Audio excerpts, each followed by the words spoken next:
regreso a casa.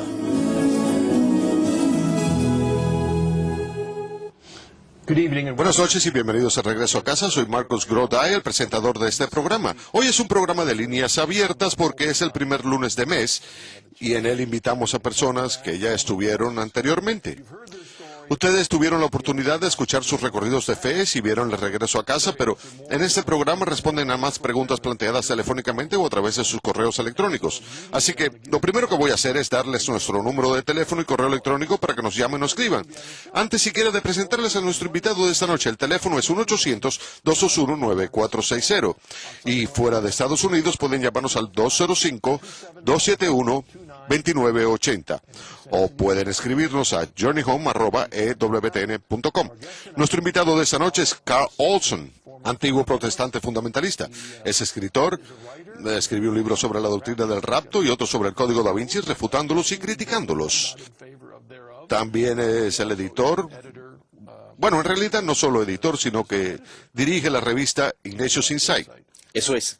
En primer lugar, bienvenido nuevamente al programa. Gracias, Marcus. Es un placer volverlo a tener con nosotros. Usted vive en la costa oeste, ¿verdad? Sí, la costa de la izquierda, como la llamamos. Es un placer volverle a tener aquí con nosotros.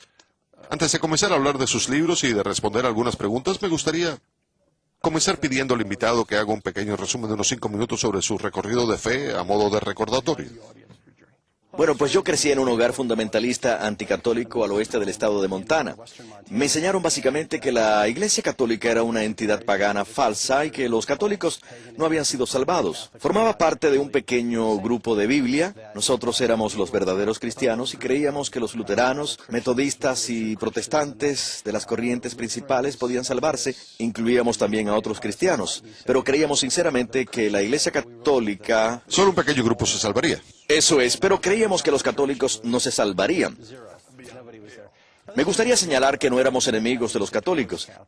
De hecho, teníamos muy buenos amigos que eran católicos. Algunas de las familias con las que crecimos eran católicas, pero yo sabía que no habían sido salvadas, que no eran cristianos de verdad. Así que dediqué tiempo a informarles sobre qué debían arrepentirse para no ir al infierno. Ellos siguieron siendo mis amigos después, así que eso fue algo bueno. Después de unos años estudiando arte tras graduarme de la escuela secundaria, me matriculé en estudios de Biblia en una universidad evangélica durante 2 años en Canadá. Esa fue una magnífica experiencia para mí porque comencé a aprender un poco más sobre la historia de la Iglesia. Tomé conciencia de que había un mundo más amplio en lo que se refiere a la fe cristiana. Incluso escuché algunos comentarios positivos sobre la Iglesia Católica, aunque fue algo dicho de forma discreta y un poco al margen como algo secundario. Entre 1992 y 1995, cuando conocí a mi esposa, y después de casarnos, comenzamos un proceso que finalizaría en nuestra conversión a la Iglesia Católica en 1997. Ese proceso conllevó rezar y leer mucho y abordar todas esas cuestiones que se plantean normalmente los evangélicos antes de convertirse en católicos. Cuestiones como la figura de la Virgen, el Papa, la autoridad, la Biblia, el lugar que ocupa la tradición, la liturgia, todo eso, la Eucaristía, por supuesto. Entramos a formar parte de la Iglesia Católica en 1997 y en ese mismo año me matriculé para realizar una maestría en la Universidad de Dallas y obtuve el título en el año 2000. En los últimos 8 años he tenido la fortuna de trabajar como editor y catequista en diferentes contextos. Muy bien. Mientras escuchaba me han venido a la mente varias preguntas. Algo que viví en mi conversión a la Iglesia Católica, y he hablado de ello en el pasado, es que había versículos en los que nunca me había fijado antes. Conocía la Biblia perfectamente, pero de repente, ¡boom! ¿De dónde venía esa cita? O bien, era un pasaje que no había leído de ese modo. Y si lo piensa, puede que haya personas escuchándonos que provengan de la misma tradición cristiana que usted. Piense en ellas y díganos qué versículo le despertó a otra realidad. Fue un capítulo, el capítulo 6 del Evangelio de San Juan. No es que no estuviera familiarizado con ese capítulo, sabía que estaba entre el capítulo 5 y 7. Lo había leído muchas veces como fundamentalista y posteriormente como evangélico. Pero lo interesante es que nunca escuché ningún sermón donde se abordara sobre todo la última parte de ese capítulo. En ninguna de mis clases, durante mis 2 años de formación bíblica en la Universidad Evangélica, se habló de este tema, sobre qué es lo que Jesús quiso decir cuando dijo, coman mi carne y beban mi sangre. Al final, sí encontré varias obras de evangélicos fundamentalistas que abordaban este tema, pero no respondieron a mis preguntas satisfactoriamente en lo que se refiere a la naturaleza impactante de esas palabras de Jesús. Así que el capítulo 6 de San Juan se convirtió en un pasaje que no encajaba con la visión teológica cristiana con la que había crecido, donde tratábamos de explicarlo como si fuera un lenguaje simbólico y metafórico, que Jesús en realidad solo lo había dicho metafóricamente, como cuando decía que era la puerta o la viña. A medida que empecé a leer más sobre este tema y los padres de la Iglesia, sobre lo que creía, no solo la Iglesia católica, sino también las iglesias ortodoxas sobre la Eucaristía, comencé a tomar conciencia de que esa creencia de lo que Jesús estaba hablando de comer de verdad su carne y beber su sangre, cobró sentido para mí, sobre todo teniendo en cuenta la historia. También mirando otros pasajes de las Escrituras, como el capítulo 10 u 11 de la primera epístola a los Corintios, los pasajes de la Última Cena, así que todo el capítulo 6 de San Juan fue esencial para mí. Una llamada para despertar. Sí. Sé que a usted le interesa mucho la cultura y el hecho de que el mundo y la cultura en que vivimos hoy es muy diferente a los de nuestros abuelos y el modo que comprendían la moralidad.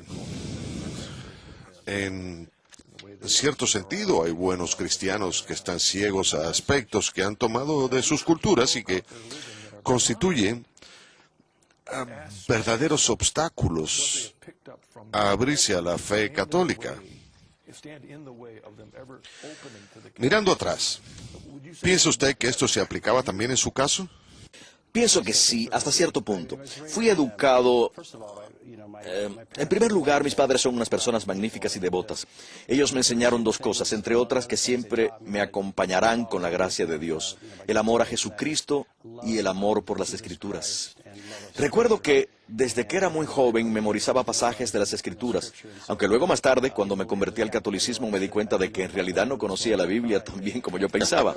Existía un enfoque utilitario, casi hiperpragmático, que se encuentra en determinados círculos fundamentalistas. Una visión ética protestante de ver las cosas que en cierto sentido puede remontarse hasta Calvino y por supuesto se ve en muchas corrientes protestantes.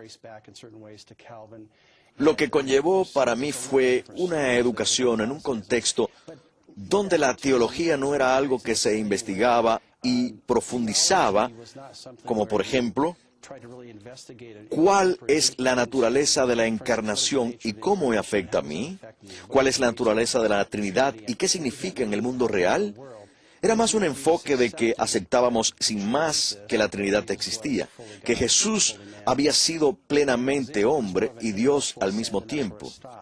Algo intelectual que se detenía ahí. No existía el sentido de misterio ni de profundidad teológica que comencé a ver más tarde, no solo en la Iglesia católica, sino también en la ortodoxa, e incluso si nos remontamos unas décadas en el anglo-catolicismo dentro del anglicanismo. Y ello me atrajo mucho. En mi adolescencia me enamoré de la poesía de T.S. Eliot, cuya poesía cristiana, después de convertirse al anglicanismo, era muy sacramental y trataba mucho sobre la encarnación, y eso me atrajo. Para mí, el cristianismo, durante mis años de formación, consistía en seguir las reglas y ser bueno. Y también en amar a Jesús, pero se le amaba siendo una buena persona. A veces era difícil ver más. Echaba de menos y buscaba mayor profundidad en la fe cristiana. Me pregunto si debido a su pasado usted posee probablemente una perspectiva única cuando escribe. Hable a la audiencia sobre su labor con Ignatius Insight, porque el blog que dirige forma parte de una revista en la Internet, ¿verdad? Sí, soy el editor de IgnatiusInsight.com, que es una revista virtual de la editorial Ignatius Press con la que trabajo. La idea detrás del sitio web, que se creó hace unos 4 años, fue entrevistar a autores, mostrar extractos de libros, también tratar de aspectos culturales y de cuestiones que están siendo motivo de debate en la Iglesia. Así que escribimos, publicamos artículos, algunos de los cuales he escrito yo sobre temas de actualidad del mundo de la teología. Libros, música, películas, distintos temas. Es un recurso gratuito y pienso que es magnífico para personas que desean leer sobre una amplia variedad de temas. El blog forma parte de la revista, son comentarios continuos. En ocasiones de manera humorística y otras de forma directa abordamos temas de la actualidad. Siempre tratamos de hacerlo desde el punto de vista de la Iglesia, que constituye la base de lo que hace Ignatius Press, siempre orientado a lo que la Iglesia enseña y cree. Es muy entretenido. Diseño el sitio web, escribo, estoy delante de mi computadora todo el día en pijama, lo que parece que hacen los bloggers, según la opinión de algunos. Así que está siendo muy divertido. Tenemos un determinado número de fieles lectores. Me gusta mucho escuchar sus comentarios y conocer sus opiniones, porque, como dijo antes, están pasando tantas cosas en la iglesia y en el mundo. Estos son tiempos difíciles y complejos en muchos sentidos. Sí. Usted mencionó antes que cuando fue educado como fundamentalista, rechazaba de forma tajante la Iglesia Católica, la autoridad y la historia, ¿no es así? Pero ¿aceptaba la Trinidad? Yo no diría que rechazaba la historia, simplemente la ignoraba. Bien, de acuerdo, no la rechazaba, sino que no era necesaria, No era importante para mí. porque todo lo que necesitaba era la Biblia. Teníamos la Biblia, a Martín Lutero y luego a Billy Graham. Esos eran los pilares. Y lo digo medio en broma porque cuando cumplí 18 años y empecé mi formación universitaria, esa era básicamente mi visión de la historia de la Iglesia. Teníamos las Escrituras, los Actos de los Apóstoles, que hablan de las décadas posteriores a la ascensión de Cristo, y después de eso hay un vacío de 1500 años hasta llegar a la Reforma, algo que para mí no tenía en realidad ninguna importancia cuando era joven. No hablábamos nunca de la Reforma. A nosotros lo que nos importaba eran las Escrituras y nuestra relación personal con Jesús. Y si se quería estudiar la historia, se podía hacer, pero... Si alguien le hubiese preguntado, ¿era necesario ir a la iglesia? Sí, habría respondido que sí. Creo que uno de los aspectos fascinantes del grupo en el que me eduqué, que mi padre había cofundado y se denominaba la Capilla de la Biblia, es que se valoraban muchos los versículos de los Hechos de los Apóstoles donde se habla de reunirse semanalmente para escuchar las enseñanzas de los apóstoles y para partir el pan. Celebrábamos un servicio de comunión semanalmente que en realidad no era la Eucaristía, pero era un tiempo de gran reverencia y reflexión. En ese servicio escuchábamos un pasaje de la Última Cena o leíamos el capítulo 10 u 11 de la primera epístola a los Corintios. No el capítulo 6 de San Juan, por supuesto, porque la interpretación era muy diferente. Creo que fue ese servicio de comunión semanal, aunque no fuera verdaderamente sacramental, el que me inculcó un deseo y anhelo por la Eucaristía. ¿Habría leído su iglesia el capítulo 3 de la primera epístola a Timoteo, donde dice que la columna y fundamento de la verdad es la iglesia? Nuestra iglesia se llamaba la Capilla de la Biblia, y uno de los motivos por el cual se puso ese nombre fue que los ancianos pensaban de verdad que la iglesia era una entidad invisible que abarcaba a todos aquellos que estaban en comunión espiritual con Jesucristo, incluidos algunos luteranos, metodistas y presbiterianos, y por supuesto nuestro grupo y otros. Preferíamos no utilizar el término de iglesia de forma expresa y usábamos capilla de la Biblia, haciendo énfasis en la Biblia más que en capilla. Muy bien. El énfasis de nuestro grupo era que si una persona asistía a un servicio, escucharía un buen sermón de la Biblia. Me gustaría hablar ahora de un aspecto que puede que a una parte de nuestra audiencia no le guste, pero lo que me sorprende es la audacia de grupos como el suyo que utilizan el Nuevo Testamento como fundamento de sus creencias, porque sabemos por la historia que el canon se estableció más tarde. Así que si se rechaza la iglesia que decidió el canon, ¿qué derecho se tienen a utilizar el Nuevo Testamento como base de las creencias? Háblenos de ello. Lógicamente no tiene sentido. Pero el modo en que evitábamos esa cuestión, al menos como yo fui educado, fue que no pensábamos ni siquiera en ella. Las cosas son más fáciles de tratar cuando ni siquiera se abordan, ¿verdad? Así que esa era nuestra manera de evitarlo, porque nosotros aceptábamos, basándonos en la fe, que esa era la Biblia. Mantuve distintas conversaciones con miembros de mi familia cuando me encontraba en el proceso de convertirme en católico y les preguntaba, ¿en qué lógica o argumento se basan ustedes para creer que la epístola de San Pablo a Filemón debía formar parte del Nuevo Testamento? Una de las respuestas que obtuve fue, ¿ves? Ya está dudando de la palabra de Dios. No, dije, el argumento que estaba tratando de plantear es que esa epístola se incluyó por algún motivo, pero cuando se lee sin contexto la epístola a Filemón no se afirma que sea la palabra de Dios ni que haya sido inspirada por Dios. A pesar de ello, creemos que es así. Yo como católico creo en que todos esos libros deben formar parte del Nuevo Testamento. ¿Pero por qué?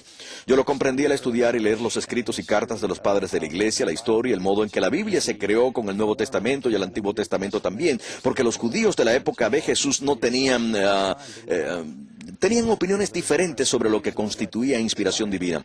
Ese fue un momento decisivo para mí porque me di cuenta de que la Iglesia se formó antes que las Escrituras. En la primera epístola a Timoteo 3:15, ese fue otro de esos versículos que me impactó. ¿De dónde provenía? Lo había leído unas 20 veces o 30, pero... ¿Primera epístola a Timoteo? Sí, primera epístola a Timoteo 3:15. Sí, donde dice que la iglesia es la columna y fundamento de la verdad. ¿Y qué me dice de la segunda epístola a Timoteo, capítulo 3, donde dice que toda escritura es inspirada por Dios? Sí, sí. Ese es otro pasaje muy impactante donde se ve que San Pablo solo podía haberse referido al Antiguo Testamento. También en los Hechos de los Apóstoles, cuando se refiere a los bereanos que estudiaban las Escrituras, suelen utilizarse por los fundamentalistas para defender que lo importante son solo las Escrituras. Pero los bereanos solo tenían el Antiguo Testamento como escritura, no podían haberse referido al Nuevo Testamento. Vemos que Jesús fundó la iglesia, transmitió su autoridad a los apóstoles y ellos, a su vez, la fueron transmitiendo a sus sucesores. La historia de la iglesia de los primeros siglos después de Cristo, al igual que para muchos otros protestantes que se convierten al catolicismo, fue esencial para que tomara conciencia de que todo sucedió de manera bastante diferente a como yo lo había imaginado, y formó una parte importante en mi conversión al catolicismo. Como protestantes teníamos un problema con la idea de que un ser humano pudiera tener el don de la infalibilidad y que la Iglesia afirma que el Papa posee cuando habla ex cátedra. Pero sí que creíamos que un grupo de personas sí lo tenía cuando establecieron el canon del Nuevo Testamento. Sí, pero fueron inspirados por el Espíritu Santo para escribirlo. Yo entablé una conversación precisamente con una pareja de testigos de Jehová una vez. Un hombre y su esposa llamaron a mi puerta y fue muy divertido porque el marido era muy educado. De hecho, estaba un poco avergonzado por el ímpetu de su esposa, que actuaba de manera muy agresiva. De inmediato empezaron atacando a la Trinidad y la pregunta que yo les planteé fue, ¿por qué aceptan y usan ustedes un libro católico para atacar una doctrina católica? ¿A qué se refiere? Respondieron. Entonces continué. La Iglesia Católica fue la que decidió que estos 27 libros fueran incluidos en el Nuevo Testamento y que la decisión de incluir esos 27 libros, que fue adoptada en concilios locales, no tuvo lugar hasta finales del siglo III, IV y V después de Cristo. Ello sucedió mucho después de que la Iglesia comenzase a definir la relación exacta del Padre, Hijo y Espíritu Santo. Así que no tiene sentido. Además, la congregación de los testigos de Jehová no se creó hasta el siglo XX, no se creó hasta finales del siglo XVIII. Ellos replicaron nuestros orígenes, se remontan a hombres como John Wycliffe y John Huss. Mi respuesta entonces, el problema es que tanto John Wycliffe y John Huss creían en la Trinidad. Así que, ¿cómo pueden remontar sus orígenes hasta ellos si ambos rechazaron esa creencia suya? Nuevamente, como en este ejemplo, no saben, no han dedicado tiempo a leer la historia. Tenemos varios correos electrónicos y una llamada. Vamos con nuestra primera llamada. Angie de Iowa. Hola, Angie, ¿cuál es su pregunta? Hola, tengo una pregunta. Hace unos años leí los libros de la serie Dejados Atrás y estoy intrigada con la doctrina del rapto y de la tribulación que iba a venir. Me gustaría saber cómo se originó esa doctrina. Magnífica pregunta. Antes de empezar, ella no ha sacado esta pregunta de la nada porque usted tiene un libro sobre el tema. Quizás podría mencionarlo, ya que es importante en su pasado espiritual. Sí, yo me eduqué en este sistema de creencias. El término correcto es premilenialismo dispensacionalista, pero lo llamaré la doctrina del rapto para que sea más fácil. Yo crecí con esa creencia y leí libros de Hal Lindsey. Me gusta bromear acerca del hecho de que yo leía los libros de Tim LaHaye mucho antes de que el New York Times hubiera oído hablar de él, porque ya escribía libros en la década de los 70. La agonía del gran planeta Tierra de Hal Lindsey en 1970 vendió más de 45 millones de ejemplares y popularizó esta idea del rapto, que supuestamente es el rapto secreto de creyentes verdaderos, precedido por un período de tribulación que duraría 7 años y seguido de la segunda venida de Cristo. Así que están estos dos acontecimientos. Ese es el núcleo de este sistema de creencias. La doctrina no se fraguó hasta la década de 1830 como una teología clara, coherente y bien definida. Fue creada por John Nelson Darby. En mi caso, abandonar esta teología fue difícil, porque estaba muy apegado o vinculado emocionalmente. Recuerdo que íbamos a un campamento de Biblia y cantábamos una canción titulada "Ojalá hubiéramos estado todos listos", que fue un éxito en la década de los 70. La canción habla del rapto y con frecuencia el atractivo del fuego de campamento era que aceptáramos a Jesús como a nuestro Salvador, porque si el rapto sucedía esa misma noche, permaneceríamos en la tierra y sufriríamos 7 años de gran tribulación. 3/5 partes de la población moriría. Bueno, pues cuando comencé a estudiar los orígenes históricos de esta doctrina, lo que encontré fue que no había existido hasta que Darby, un ex sacerdote anglicano que vivía en Irlanda, la creó. Hablo extensamente sobre los orígenes históricos en mi primer libro. ¿Los católicos serán dejados atrás? De forma resumida, él hablaba básicamente de que había 2 tipos de hombres de fe en la tierra: el clero o la iglesia, y el pueblo judío, que es terrenal. Ambos grupos caminaban de forma paralela en la historia de la humanidad. En un futuro cercano, Dios raptaría al clero, a los cristianos, para poder continuar realizando su labor profética con los judíos, que implicaría un reinado que perduraría 1000 años. Se trataría de un reino levítico que supuestamente existiría al final de los tiempos.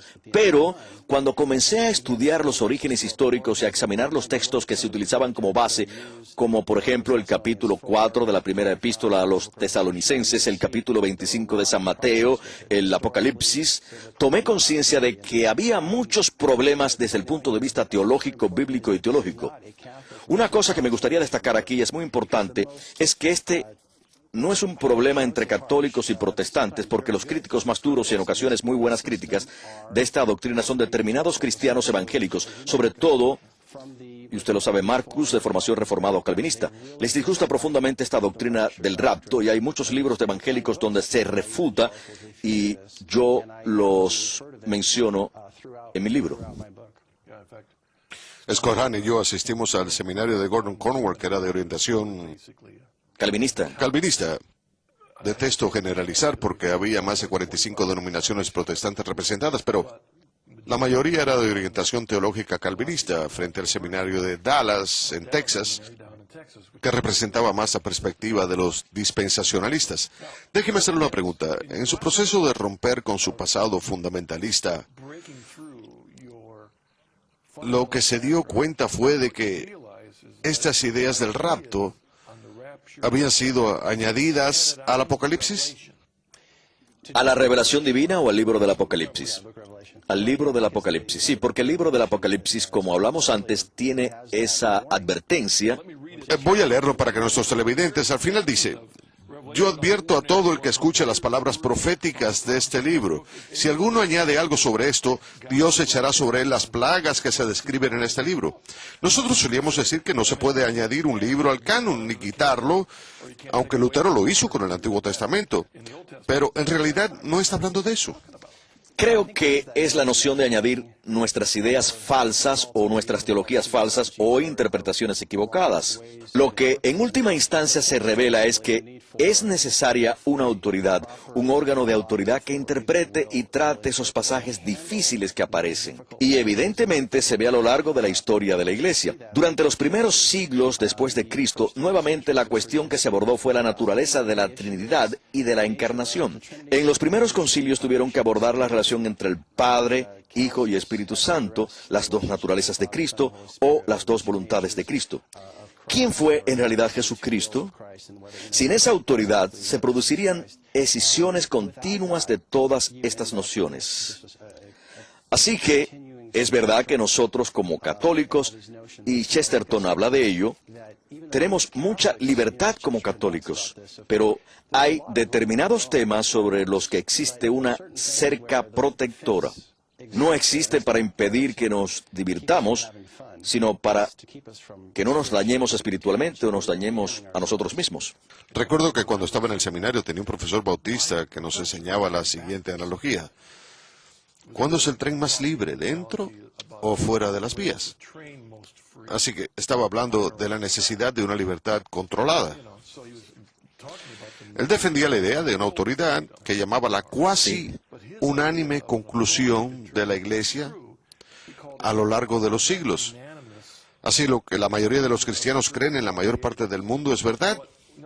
Entonces, él ponía en duda la Trinidad, por ejemplo, pero al final lo que hacía básicamente era aplicar una teología democrática. ¿Cómo sabe uno que había sido guiada por el Espíritu Santo? Tenemos un correo electrónico. Randy de Missouri escribe: hola, soy protestante evangélico y veo su programa con regularidad. Con frecuencia escucho que la Iglesia Católica tiene la interpretación oficial de las Escrituras, lo que la hace superior respecto a las denominaciones protestantes. Pero cuando leo los documentos de los padres de la Iglesia, encuentro que hay una amplia variedad de interpretaciones. ¿Podrían recomendarme una fuente para que pueda buscar esa interpretación oficial de un pasaje concreto de las Escrituras? En caso de que no exista, ¿por qué no? Randy, gracias por su correo. Es una buena pregunta. Lo que le sorprende a mucha gente es que cuando se trata de la interpretación exacta, específica de pasajes o versículos de las Escrituras, la Iglesia Católica solo ha otorgado una interpretación infalible de un puñado de ellos, relacionados sobre todo con los sacramentos. Esa interpretación tuvo lugar a raíz del Concilio de Trento. No pretendo realizar un comentario negativo, pero creo que existe un enfoque que refleja una mentalidad protestante cuando se quiere interpretar todas las Escrituras. Lo que la Iglesia Católica enseña en general es que existen unos principios básicos. Tenemos la Trinidad, tenemos la Encarnación y debemos interpretar las Escrituras teniendo en cuenta estas cuestiones con la ayuda del magisterio. Pero el magisterio de la Iglesia, con la función y autoridad de enseñar, no interpreta cada versículo de la Biblia. A lo largo de la historia, lo que ha sucedido, si se observan los concilios ecuménicos que se convocaron, es que se había producido alguna herejía sobre algún aspecto esencial de la doctrina, ya fuera la naturaleza de Cristo, la Trinidad, los sacramentos, la autoridad de la Iglesia, que debía ser abordado. Para ello se examinaron, por supuesto, las escrituras y afirmaciones de los padres de la Iglesia. La Iglesia, cuando examina a estos padres como San Justino mártir, San Policarpo, San Agustín, no dice en ningún escrito que todo lo que escribieron estos hombres sea infalible o totalmente correcto.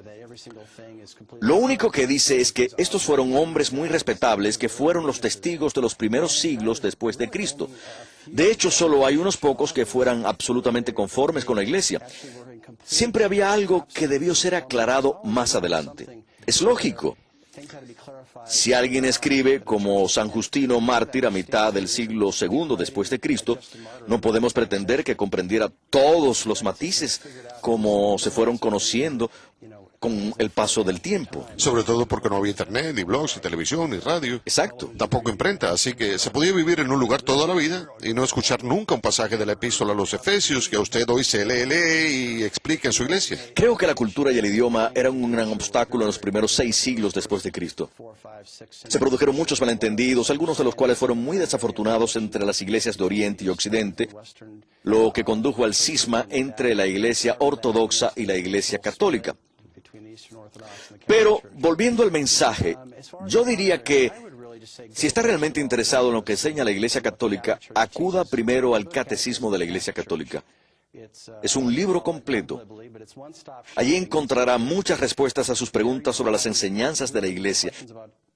Y luego al final hay un índice enorme con referencias a los padres de la Iglesia y las Escrituras. Entonces puede examinar los pasajes que le intrigan, pero no encontrará que la Iglesia interpreta todos los versículos de la Biblia. Dígame lo que piensa. Yo interpreto las Escrituras como católicos de la siguiente manera, en comparación a como lo hacía cuando era protestante. Para mí, Una de las claves para comprender la interpretación católica de las Escrituras es la importancia de los contextos circulares concéntricos. Por ejemplo, ¿cómo se comprende el volver a nacer del capítulo 3 de San Juan? Para su interpretación hay que tener en cuenta el contexto inmediato de ese versículo en el párrafo que se enmarca en el Evangelio de San Juan, que a su vez está en el Nuevo Testamento, en toda la Biblia, en la tradición sagrada de la que forman parte las Escrituras, y por último se encuentra la regla de fe de la Iglesia. Todos esos contextos son esenciales para comprender qué significa volver a nacer. Y como protestantes no siempre hacíamos eso, tomábamos un versículo de aquí, otro de allá. O vinculábamos dos versículos que, si en realidad éramos honestos sobre el contexto en que habían sido escritos, el por qué o dónde habían sido escritos no era apropiado unir, pero a veces lo hacíamos. Creo que un magnífico ejemplo sobre cómo deberían abordarse las Escrituras es el libro del Papa Benedicto titulado Jesús de Nazaret. Sí. Un libro profundo y hermoso donde reconoce la labor de la teología bíblica. También muestra que debemos leer las Escrituras con la mente de la Iglesia, con un corazón de oración, con una actitud y disposición apropiadas. Pienso que constituye un magnífico ejemplo. Vamos a pasar otra llamada antes de hacer una pausa. Es de George en Wisconsin. Hola George, ¿cuál es su pregunta? Buenas noches, Marcus. Mi pregunta para el invitado es, ¿cuál es la gran apostasía a la que recurren siempre los fundamentalistas para afirmar que la Iglesia Católica no es la verdadera Iglesia? Gracias, George. Pienso que es donde la Iglesia dice que se puede beber cerveza. No, creo que normalmente se usa de diferentes modos, pero se utiliza normalmente para referirse al reinado del emperador Constantino a comienzos del siglo IV después de Cristo. Ese es un momento de demarcación clara para muchos, no todos, pero para muchos protestantes, sobre todo los más fundamentalistas y quizá algunos evangélicos hablando en general. Por ejemplo, Tim LaHaye, coautor de los libros de la serie Dejados Atrás, en sus libros que no son de ficción, explica que Constantino tomó el cristianismo puro, sin adulterar, y lo paganizó, introduciendo numerosos elementos paganos. Y ahí fue cuando supuestamente nació el catolicismo romano. Así que nos encontramos con todas esas corrupciones de la fe pura de Jesucristo. La ironía de todo ello es que Dan Brown, autor del Código da Vinci, afirma que fue totalmente al contrario, que Constantino acabó con magníficos ejemplos paganos al incorporar el cristianismo. No sé si estos dos señores podrían reunirse y ver si pueden ponerse de acuerdo, pero es bastante irónico. Sandra Missel y yo tenemos un capítulo en El engaño da Vinci, y al escribirlo nos resultó fascinante averiguar que, en primer lugar, en mi opinión, el emperador Constantino fue una de las figuras más enigmáticas y complejas del mundo antiguo. Pienso que hizo numerosas grandes obras, pero no era teólogo. Convocó el concilio de Nicea, que obviamente fue un concilio clave en la historia de la Iglesia. Pero Constantino no siempre era ortodoxo teológicamente, tenía otras motivaciones políticas. Lo importante es que al examinar los padres de la Iglesia y los concilios, se ve un hilo conductor de coherencia en lo que se refiere a la articulación por parte de la Iglesia de la relación entre el Padre, Hijo y Espíritu Santo al hablar de la persona de Jesucristo. Y por supuesto, se ve en el credo que comenzó a formarse en los concilios de Nicea y los de Constantinopla. Muy bien, gracias, Carl. Vamos a hacer una pausa y volvemos en unos momentos con sus preguntas para Carl Olson. Volveremos.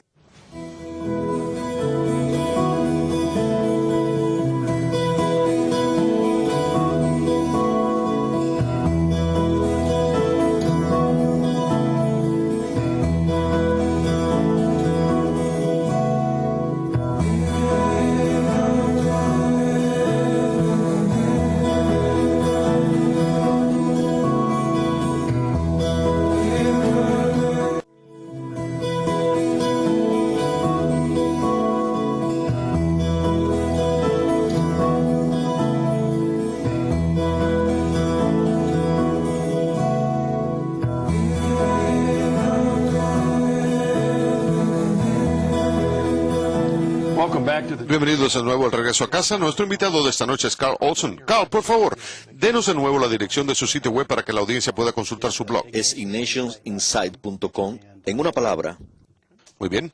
Ahí pueden leer más acerca de sus libros y también en el catálogo religioso de EWTN. Libros sobre la doctrina del rapto y el engaño da Vinci. Eso es. Recibimos antes una pregunta sobre la gran apostasía y me ha mencionado durante la pausa que querría hacer otro comentario al respecto. Sí, porque hay diferentes fechas mencionadas por diferentes grupos.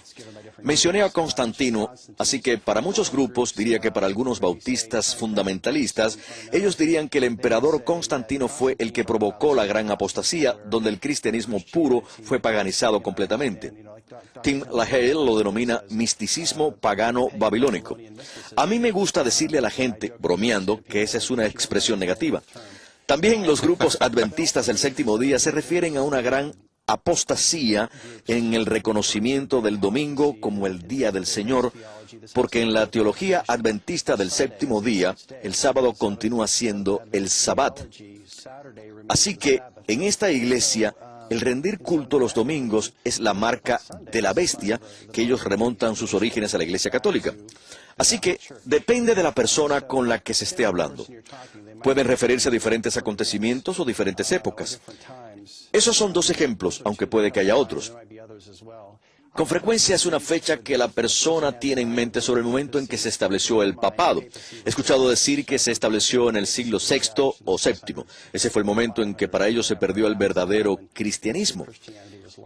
Evidentemente, ello no tiene fundamento histórico. Muy bien. Tenemos una llamada telefónica de Julie en Arkansas. Hola, Julie, ¿cuál es su pregunta? Hola, Marcos. Hola. Estoy en proceso de convertirme en católica desde hace 8 meses. El Señor comenzó a dirigirme en esta dirección hace 10 años, pero he tardado todo este tiempo en dar el paso definitivo. Estamos asistiendo en mi iglesia a un programa llamado ¿Por qué católico? ¿Lo conoce? No estoy seguro de conocerlo, no. Es un programa católico de formación para los miembros de las iglesias, sobre todo lo que es la fe. Una de las cuestiones sobre la que estoy dialogando con algunos miembros de la iglesia es la importancia de la gracia frente a las obras. Muchos católicos piensan que las obras son fundamentales para la salvación y no ven tan importante la gracia. Puede que esté equivocada. ¿Podrían ustedes explicar este tema? Porque para mí la gracia es lo más importante para la salvación. Sí. Las obras sin fe están muertas. Sé que las obras son importantes para crecer como cristiano, pero Dios es el que obra y actúa para salvarnos. Muchas gracias, Julie, por su pregunta. Magnífica pregunta. ¿Puede responder a la pregunta, Marcus? Es una magnífica pregunta, porque evidentemente toda la cuestión de la gracia y la salvación es un aspecto clave de separación entre católicos y diferentes grupos protestantes. Pienso que para explicarlo en forma clara, la gracia y las obras no se oponen entre sí para los católicos. En primer lugar, es la gracia la que nos salva, es Dios quien nos salva. Una vez que hemos sido llenados con la vida de Dios. Para mí esto es esencial. Cuando leí el Catecismo y otras obras de teología católica, supe que lo que la Iglesia Católica enseña no es que no estemos cubiertos con la rectitud de Cristo, como enseñan algunos grupos protestantes, sino que somos llenados con su vida divina, que participamos en su naturaleza divina, como figura en la primera epístola de San Pedro, capítulo 2:4, creo. Eso es algo que se hace hincapié en las iglesias de Oriente y Occidente. En las iglesias de Oriente asistía a una parroquia bizantina. Se resalta el concepto de teosis, que es la participación en la vida trinitaria de Dios. Y en Occidente se denomina gracia, por describirlo de un modo sencillo. Cuando somos bautizados, pasamos a formar parte de esa vida divina de Dios. Después de ser bautizados, somos verdaderamente hijos de Dios, hijos e hijas de Dios. Desde ese momento, las obras dirigidas por la gracia, realizadas por el amor a Dios e inspiradas por el Espíritu Santo, adquieren un valor, tienen un propósito y significado. Así que la Iglesia Católica siempre ha enseñado claramente, cuando se examinan los concilios, que el hombre no puede salvarse por sus propios esfuerzos. No tenemos la habilidad natural para salvarnos a nosotros mismos. Es totalmente imposible. Tiene que ser la obra de Jesucristo que aporta esa gracia y nos introduce a través del poder del Espíritu Santo a la comunión con el Padre. Y una vez que estamos en comunión con el Padre, podemos hacer buenas obras. Ese es el motivo por el que San Pablo habla de trabajar con temor y temblor por la salvación. Está refiriéndose en el contexto de la gracia. Como hijos e hijas de Dios debemos actuar. Esto es algo que echaba de menos como protestante fundamentalista al leer las Escrituras. Pasaba por alto esos versículos donde Jesús habla de alimentar a los pobres, dar de beber a los sedientos, hacer buenas obras, y siempre es en el contexto de la comunión con el Padre. Como el Papa Benedicto señala en su libro, para Jesús todo se centra en permanecer en relación con su Padre y a través del don del Espíritu Santo atraernos a esa vida divina. Así que no hay ninguna oposición. La gracia es la que nos salva, pero el trabajar por nuestra salvación en la gracia a través de las buenas obras que Dios nos da para que hagamos forma una parte intrínseca también. Le voy a poner un gran desafío, Oh, porque antes quiso que yo respondiese. ¿quiere que cante? ¿No es así? No, no le haré eso, lo audiencia, pero parte del problema de la cuestión de la fe frente a las obras puede verse desde el punto de vista de tomar un versículo de aquí y otro de allá. Sí, de recortar de un lado y de otro. Decidir que este versículo es importante, pero ese no. Este es más importante que ese otro, y así se pueden interpretar las Escrituras. Algo que se remonta a Lutero y a Calvino cuando existía el problema del nominalismo. Voy a dejar que nos explique ese término. El motivo es que yo nunca oí hablar de la influencia tan inmensa de esta idea filosófica en todo el concepto de la fe y las obras y el modo en que somos salvados. Esa es una buena pregunta. Bueno, pues el nominalismo fue una postura filosófica adoptada por Guillermo de Ockham en el siglo XIV. Y los profesores de filosofía que estén escuchando podrán decirme después cómo lo he hecho. Básicamente, Ockham dijo que no había universales. Lo que quiso decir con ello es que cuando hablamos de una silla, por ejemplo, Ockham habría dicho que podíamos identificar este objeto con una silla, pero que no existía una idea universal de silla. Bueno, pues, a través de una serie de complejas etapas, ello condujo, cuando a Lutero y a Calvino se le enseñaron formas de nominalismo, al concepto de que Dios está tan separado de los seres humanos que se le olvidó darnos su vida divina y hacernos copartícipes para que no se confundiera la naturaleza de Dios y la de los hombres. Básicamente, aunque es un pensamiento filosófico muy complejo, conduce a consecuencias profundas. Lutero y Calvino afirmaron que era imposible que Dios nos infundiera su vida divina, sino que Él debía cubrirnos con la rectitud de Cristo.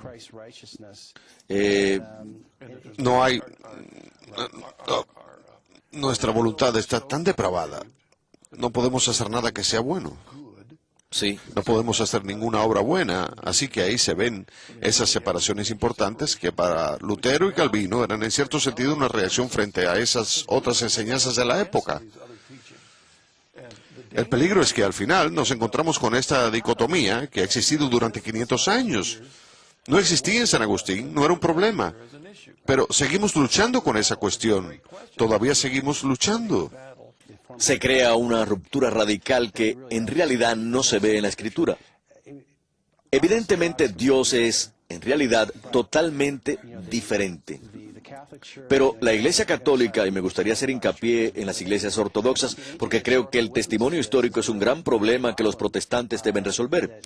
Tanto la Iglesia Católica como la Iglesia Ortodoxa destacan que somos llenados con la vida divina de la Trinidad. Es un hermoso y profundo... y el catecismo trata sobre este tema extensamente. No recuerdo los párrafos, pero tiene hermosos pasajes sobre esta enseñanza. Sí, vayan a la parte trasera del catecismo y busquen el capítulo 2 de la epístola de Santiago, versículos 23 y 24. Sí, creo que es sobre el 23 o 24. Cuando dice que la fe sin obras está muerta, o vean los versículos anteriores para encontrarlo. Toda la sección sobre la gracia en el catecismo es muy hermosa. Sí, muy bien. No pretendía arrinconarle, pero he pensado que era importante porque yo nunca escuché hablar del nominalismo cuando era pastor protestante. Me gustaría de verdad que los pastores protestantes examinaran la historia y vieran lo mucho que influyó en la Reforma y sigue influyendo en la teología de un modo que no existió antes. Un libro que sé que usted ha leído sobre este tema es El espíritu y formas de protestantismo de Louis Bullier. El padre Bullier era un pastor luterano que se convirtió al catolicismo y fue teólogo del Concilio Vaticano II. Él habla de forma muy justa y caritativa sobre la influencia del nominalismo y cómo esta idea filosófica influyó en Lutero y Calvino.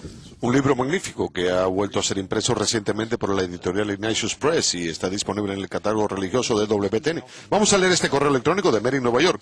Queridos Marcos y Carl, en algunas cartas de San Pablo, como primera a los Corintios, las primeras reuniones de los miembros de la iglesia se describen como una petición para que ejercieran sus dones. San Pablo les anima a ejercerlos de forma ordenada. Algunos cantaban canciones, otros hablaban en lenguas, otros compartían sus carismas de profecía. ¿Qué ha sucedido con esas reuniones y el uso de esos dones en la Iglesia Católica actual? Gracias, Mary. Magnífica pregunta. En primer lugar, es curioso que mi educación fuera tan antipentecostal como anticatólica. De hecho, si alguien visitaba nuestra iglesia y accidentalmente comenzaba a aplaudir durante una canción, probablemente habríamos desaprobado su gesto por ser demasiado animado. Demasiado entusiasta. Me gustaría señalar, y es una verdad importante, que la Iglesia Católica es la mayor iglesia carismática del mundo. Es la mayor unión carismática de cristianos, y con ello me refiero a los carismas o dones del Espíritu. Nuevamente, el catecismo es un magnífico referente para esos dones. Creo que lo que se ve en la iglesia de los primeros cristianos de forma general es que existían manifestaciones públicas claras sobre los dones del Espíritu que se les había otorgado, y si se avanza en la historia, se ve que continuó sucediendo en diferentes contextos. La cuestión que plantea San Pablo en sus cartas a los Corintios es que no deben utilizarse de forma negativa. Los dones no sustituyen la autoridad genuina de la Iglesia, no constituyen la finalidad de ser cristiano, por ejemplo, el hablar lenguas. Ese no es el objetivo de un cristiano. Es un don otorgado a determinadas personas. Parte del debate histórico ha sido si esos carismas fueron otorgados durante un tiempo específico en el tiempo o no. Pero lo importante para un católico es que los dones del Espíritu Santo se han otorgado a lo largo de toda la historia y que a personas concretas se les conceden dones específicos. En ocasiones no son dones públicos, sensacionales o llamativos, sino que son todo tipo de dones desde la capacidad de enseñanza hasta la corrección.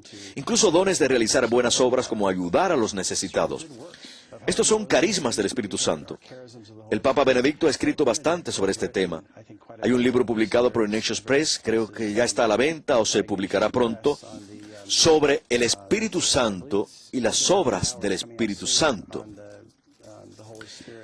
Él establece un equilibrio entre la autoridad y la estructura de la Iglesia y la realidad de los carismas del Espíritu Santo. Ah, sí, que están ahí. Muy bien. Joe de Nueva York, ¿cuál es su pregunta? Hola Marcos, magnífico programa. Gracias. Carl, me preguntaba si los fundamentalistas creen en la Santísima Virgen y en los santos. ¿Y cuál de ambas le hizo convertirse a la Iglesia Católica? Gracias. Al decir cuál, ¿a qué se refiere? ¿A qué santo? Ah, bien, buena pregunta. Me alegro mucho de que haya formulado esta pregunta sobre la Virgen María, porque para un verdadero fundamentalista, como creo que era yo, muy negativo hacia la Iglesia Católica, no se hablaba de la Virgen. Evitábamos hablar de ella. Durante los 20 o 23 años en que fui fundamentalista y evangélico, recuerdo un solo sermón donde se habló de la Virgen María, el Día de la Madre, y básicamente se dijo que María había sido una buena madre. Esperemos que sí. Obviamente lo fue. En cambio, recuerdo 3 o 4 sermones sobre la ramera Rahab del Antiguo Testamento. La cuestión aquí, yo tengo una tía, una mujer magnífica que ama a Jesús, pero muy fundamentalista. Un día estábamos manteniendo un debate sobre la Virgen María y me dijo que ella había sido un recipiente biológico para el nacimiento de Jesús. Yo entonces le dije, si su marido le dijera que usted es el recipiente biológico de sus hijos, ¿qué le haría? Sinceramente, la cuestión es que ella en realidad no pretendía menospreciar a la Virgen. En el fundamentalismo, con frecuencia, la premisa subyacente es que uno no puede parecer muy católico. Teníamos que evitar cualquier similitud a lo que pudiera interpretarse como catolicismo. Así que el decir algo excesivamente positivo sobre la Santísima Virgen, obviamente no nos referíamos a ella como Santísima, no lo podíamos hacer. Nos desviaríamos de Jesucristo. Como fundamentalistas teníamos determinada cantidad de afecto. Imaginemos que era como una torta y si tomábamos una pequeña parte y se la dábamos a la Virgen María, entonces solo nos quedaba una proporción menor para Jesús. Y si le otorgaba esta pequeña porción a este o a ese otro santo, entonces muy pronto no me quedaría más amor que darle a Jesús. Esta es quizás una manera simplista de explicarlo, pero creo que hay mucha verdad en ello. Así que la idea era que si se prestaba demasiada atención a la Virgen María, uno se separaría de Cristo, mientras que la belleza de la enseñanza de la Iglesia Católica sobre la Santísima Virgen es que la verdadera devoción a la Virgen está motivada y proviene de un amor por Cristo. ¿Por qué? ¿En qué se centró, enfocó la vida de la Virgen? ¿Cuál fue la motivación de su existencia? Su Hijo Jesucristo. Ese es el motivo por el que ella fue su primera discípula, por el que fue concebida inmaculada.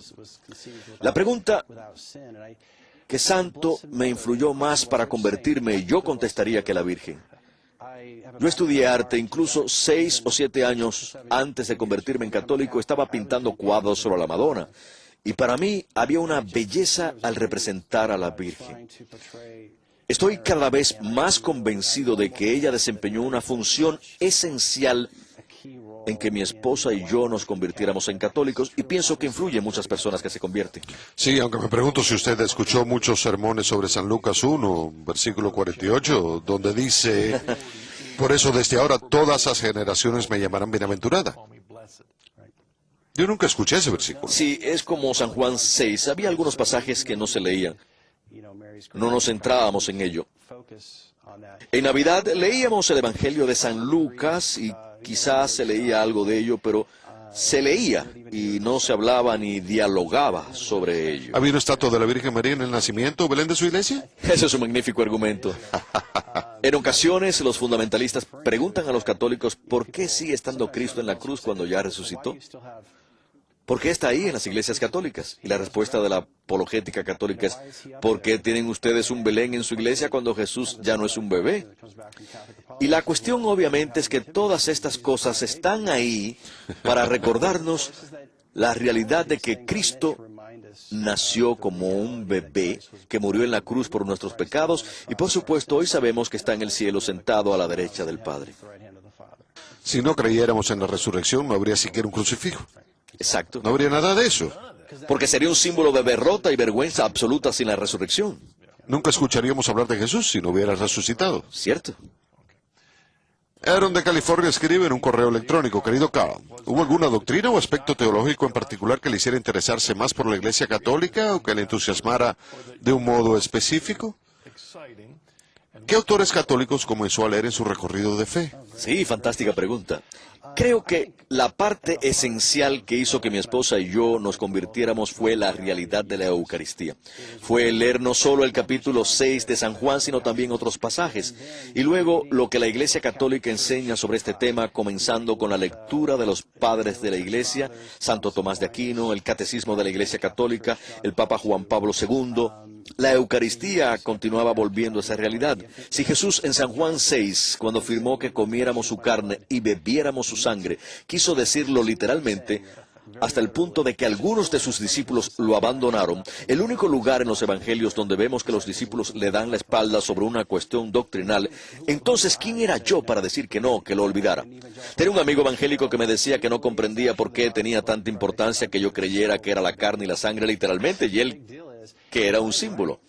Yo le respondí que si yo tenía razón, entonces él estaba perdiendo el tiempo y que si yo estaba equivocado era una idolatría absoluta. Es todo o nada. En lo que se refiere a autores, yo señalaría a los santos padres de la Iglesia, San Ignacio de Antioquia, Santo Tomás de Aquino, John Henry Newman, y luego G.K. Chesterton, quien desempeñó una función esencial, Walker Percy y Flannery O'Connor, dos escritores magníficos del sur. Sé que a usted le gusta mucho en sus obras de ficción y no ficción. Varios autores anglocatólicos, C.S. Lewis y T.S. Eliot, también me ayudaron a convertirme en católico. Juan Pablo II. En ese proceso también hice algo, Marcus, que los católicos supuestamente no deberían hacer.